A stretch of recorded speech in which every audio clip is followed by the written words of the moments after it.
নমস্কার, আমি ডক্টর দেবাশিস সরকার। আজকে যে বিষয়ে আমি আলোচনা করব সেটা হচ্ছে সিলিকোসিস। এটা একটা অকুপেশনাল লাং ডিজিজ এবং এটা আসানসোল এবং তার অ্যাডজয়নিং যে এরিয়া আমাদের আছে সেখানে কিন্তু একটা বিরাট এফেক্ট করে। এই বিষয়ে আজকে আমাদের আলোচনা। এবং এই সিলিকোসিসের যে অ্যাডভান্স পার্ট, মানে যখন এক্সট্রিম পার্টে যায় দেখবেন সেখানে তখন একটা পার্টিকুলার রোগের ব্যাপারে আমরা জানতে পারি, যেটাকে বলা হয় ultra microscopic silicovolcanoconiosis. It also accidentally stands to be the largest word in English dictionary. Silicosis বলতে আমরা বুঝি অকুপেশনাল লাং ডিজিজ। এতে কি হয়, এতে ধরুন যারা আমরা এমন কোনো জায়গায় কাজ করি, এতেও কিন্তু দুটো পার্ট থাকে, একটা হচ্ছে অ্যাক্টিভ, একটা হচ্ছে প্যাসিভ। প্যাসিভ হচ্ছে যারা ধরুন এই ক্ষেত্রে কর্মক্ষেত্রে যুক্ত নয় কিন্তু আশেপাশে বসবাস করছে, তারাও কিন্তু সেমভাবে ক্ষতিগ্রস্ত হতে পারে যারা অকুপেশনে রয়েছেন তাদের সঙ্গে। তো এটা অকুপেশনাল লাং ডিজিজ এবং এটা যখন আমরা সার্টেন পার্টিকেলস ইনহেল করি যেটা সাসপেন্ডেড থাকে এয়ারে, তার থেকে এটা হয়। এবং এখানে আসানসোল ইন অ্যান্ড অ্যারাউন্ড যে রিজনটা আমাদের, এতে কিন্তু এটা প্রকোপ খুব বেশি।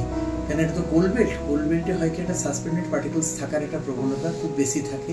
তার উপরে যদি স্টোন কোয়ারি থাকে, মানে এনি মাইনিং সেক্টর থাকে, কনস্ট্রাকশন সাইট হতে পারে, ইভেন উডেন ইন্ডাস্ট্রি হতে পারে যেখানে সমিল থাকে, তার particles any particle size ideally below 5 to 6 মাইক্রনস হলে এই ক্ষতিটা হতে পারে। এবং এই বেল্টের প্রচুর মানুষ এতে এফেক্টেড হতে হয়। কেননা ধরুন অনেক ক্ষেত্রে হয় কি, এটা রিপোর্টেড হয় না, মানুষ বুঝতে পারে না, কিন্তু মৃত্যু তার আগেই চলে আসে। এটা হচ্ছে একটা বিরাট ব্যাপার। এবং এটা ধীরে ধীরে আসে না একসঙ্গে আসে, এটা নিশ্চয়ই ধীরে ধীরে আসে।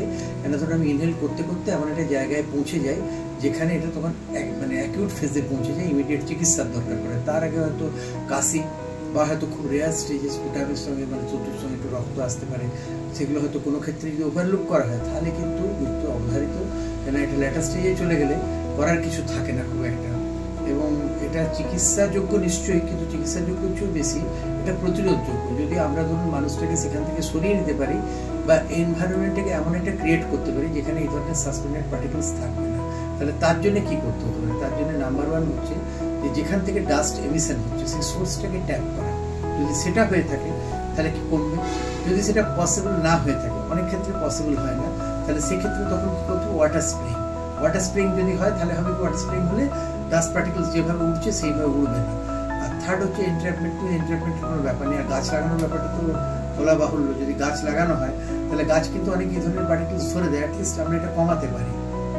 এবং এটা কমাতে পারলে, কেন এটা যদি না কমানো হয়, দেখুন প্রথম স্টেজে কি হবে, যখন অ্যাকিউট স্টেজ হলো তখন তার অক্সিজেন রিকোয়ারমেন্ট হবে, তাই কোনো হাসপাতালে ভর্তি করে অক্সিজেন দেওয়া হলো বা কিছু করা হলো।